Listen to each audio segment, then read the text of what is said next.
ಚಾಮರಾಜನಗರ ಜಿಲ್ಲೆ ವಿಶೇಷವಾದಂತಹ ಪ್ರೀತಿ ಕಾಳಜಿ ಇದೆ. ಜೊತೆಗೆ ಯಾರೇ ಸಿಎಂ ಆದ್ರೂ ಕೂಡ ಚಾಮರಾಜನಗರ ಜಿಲ್ಲೆ ಕೂಡ ಗೆಲ್ತಾ ಇದ್ರು. ನಿನ್ನೆ ಕೂಡ ನಡೆಸಿದ್ದೀರಾ? ಮಾದೇಶ್ವರ ಬೆಟ್ಟದಲ್ಲಿ ಮಾಡೋಣ ಅಂತ ಆದೇಶ ಮಾಡಿದ್ರು.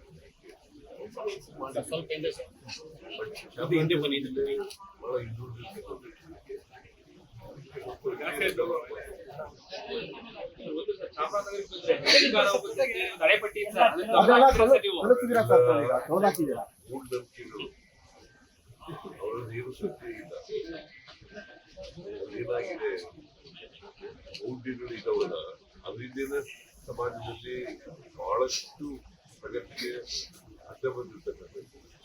ಅದಕ್ಕೆ ನಾನು ಒಂದು 15-20 ಸಾರಿ ಬಂದಿರ್ಬೇಕು. ಎರಡನೇ ಸಾರಿ ಮುಖ್ಯಮಂತ್ರಿ ಆಗ್ತದೆ. ನಿಮ್ಮ ಕುರ್ಚಿ ಗಟ್ಟಿ ಆಗುತ್ತೆ ಜವಾಬ್ದಾರಿ ಹೇಳ್ತೀರಾ ಸರ್? ಚಾಮರಾಜನಗರ ಬಂದಾಗಲ್ಲ ಕುರ್ಚಿ ಗಟ್ಟಿ ಆಗುತ್ತೆ. ನಾನು ಇದು ಬಂದಾಗೆಲ್ಲ ನನ್ನ ಕುರ್ಚಿ ಗಟ್ಟಿ ಆಗುತ್ತೆ. ನಿನ್ನೆ ಪ್ರಾಧಿಕಾರದ ಸಭೆ ಕೂಡ ಆಯ್ತು ಸರ್. ಏನೆಲ್ಲ ವಿಶೇಷ ಸೂಚನೆಗಳನ್ನ ಹೇಳಿದ್ದೀನಿ, ಸೂಚನೆ ಕೊಟ್ಟಿದ್ದೀನಿ. ಒಂದು ದೇಶ ಇರುತ್ತೆ, ಎರಡನೇದು ಈ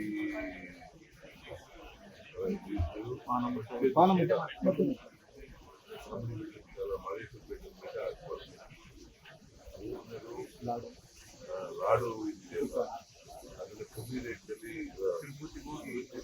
ಏನ್ ಮಾಡ್ತಾರೆ ಅದೇ ರೀತಿಯ ನೋಟ್ಸ್ ಬಂದಿದ್ದು ಮಾಡಬೇಕು.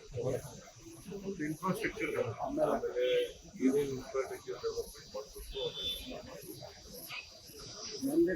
ಸರ್, ವಿನಯ್ ಕುಲಕರ್ಣಿ ಅವ್ರ ಮನೆ ಮೇಲೆ ಈಗ ದಾಳಿ ಆಗಿದೆ. ಅವರು ದ್ವೇಷದ ರಾಜಕಾರಣ ಮಾಡ್ತಾರೆ. ಅವ್ರು ಕೇಂದ್ರ ಸರ್ಕಾರ ಮಾಡಿಸ್ತಾರೆ. ಅವ್ರಿಗೆ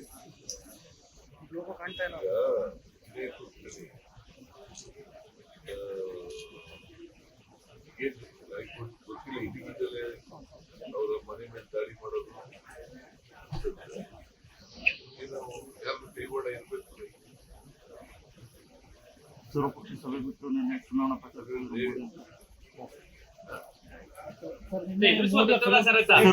ಬಿಜೆಪಿ ಅವ್ರಿಗೆ ಯಾಕೆ ಕೊಡಲ್ಲ?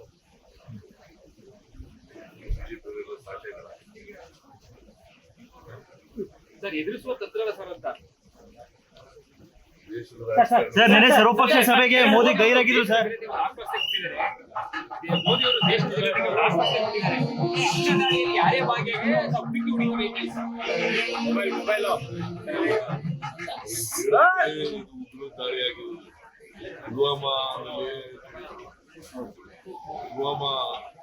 ಘಟನೆಯಲ್ಲಿ ಏನೇನು ನಡೆಯುತ್ತೆ. ಅದಾದ್ಮೇಲೆಲ್ಲ ಈಗ 26 ಜನ ಹುಟ್ಟಾಕಿರೋದು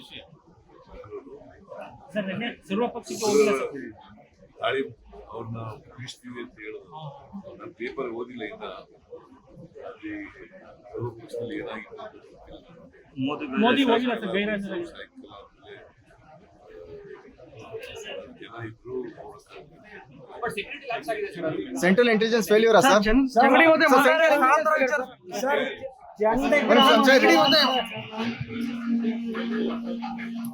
ಕನ್ನಡಿಗರ ಮೆಚ್ಚಿನ ನಿಮ್ಮ ನ್ಯೂಸ್ 18 ಕನ್ನಡ ಈಗ ವಾಟ್ಸ್ಆಪ್ನಲ್ಲಿಯೂ ಲಭ್ಯ. ಕರ್ನಾಟಕ ಮತ್ತು ದೇಶ ವಿದೇಶದ 360 ಡಿಗ್ರಿ ಸುದ್ದಿ ವಿವರವನ್ನ ನೀವು ನಿಮ್ಮ ಕೈ ಬೆರಳುಗಳಲ್ಲಿಯೇ ಪಡೆಯೋದಿಕ್ಕೆ ಈ QR ಕೋಡ್ ಅನ್ನ ಸ್ಕ್ಯಾನ್ ಮಾಡಿ. ನಮ್ಮ ಚಾನೆಲ್ ಅನ್ನ ಫಾಲೋ ಮಾಡಿ, ನೋಟಿಫಿಕೇಶನ್ ಆನ್ ಮಾಡಿ.